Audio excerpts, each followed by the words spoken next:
आज की कहानी है भैंस की मलाई का झगड़ा।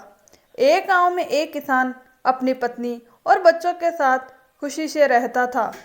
एक दिन सुबह वह तैयार होकर अपनी पत्नी से बोला, मैं पास के गांव जा रहा हूं, शाम तक लौट आऊंगा, तुम घर का ध्यान रखना।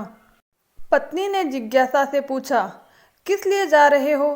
किसान ने मुस्कुराते हुए कहा, एक मित्र अपनी भैंस बेच रहा है, उसे देखने जा रहा हूँ।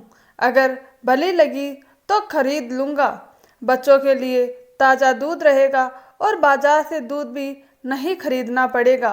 भैंस खरीदने की बात सुनकर पत्नी खुशी से चहक उठी। उसने कहा, वाह, यह तो बहुत बढ़िया बात है। मैं भी कब से चाहती थी कि हमारे घर अपनी भैंस हो, दूध दही घर में बहने लगेंगे।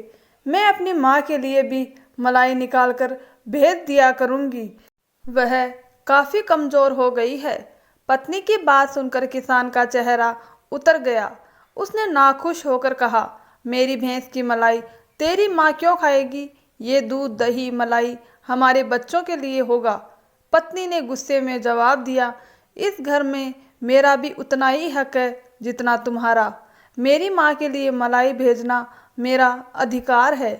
किसान भड़क गया, मेरी भैंस, मेरा दूध, मेरी मलाई, तेरी माँ को मलाई चाहिए तो अपनी भैंस खरीदे। बातों बातों में तकरार बढ़ती गई। दोनों की भैंस अब ऊंची आवाज़ों में बदल गई। मोहल्ले भर में उनकी आवाज़ें गूंजने लगी। पड़ोसी, जो बड़ा चालाक था, वह यह तमाशा देखने आ गया। उसने पूछा, भाई, आखिर लड़ाई किस बात की है? जब पूरी कहानी सुनी तो वह मुस्कुराया। उसने पास खड़ी एक लाठी उठाई और किसान के घर में तोड़फोड़ शुरू कर दी। मटके फूटने लगे, बर्तन गिरने लगे। किसान और उसकी पत्नी चौंक गए। किसान चिल्लाया, अरे भाई, हमारे घर का नुकसान क्यों कर रहे हो?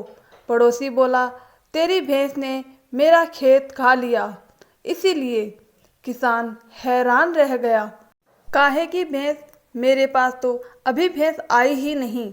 पड़ोसी हंसते हुए बोला, जिस तरह बिना भैंस के मलाई बट रही थी, वैसे ही बिना भैंस का मेरा खेत चर गया।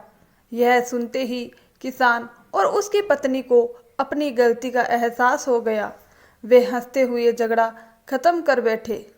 दोस्तों, इस कहानी से हमें यह सीख मिलती है कि कल्पना में बहकर हम कई बार बिना वजह झगड़ बैठते हैं। जरूरी है कि हकीकत को पहचानें और बेवजह के झगड़ों से बचें। अगर आपको कहानी अच्छी लगी हो तो ज़रूर एक लाइक करें, शेयर करें और हमारे चैनल पर पहली बार आए हैं तो चैनल को सब्सक्राइब जरूर करें। धन्यवाद दोस्तों।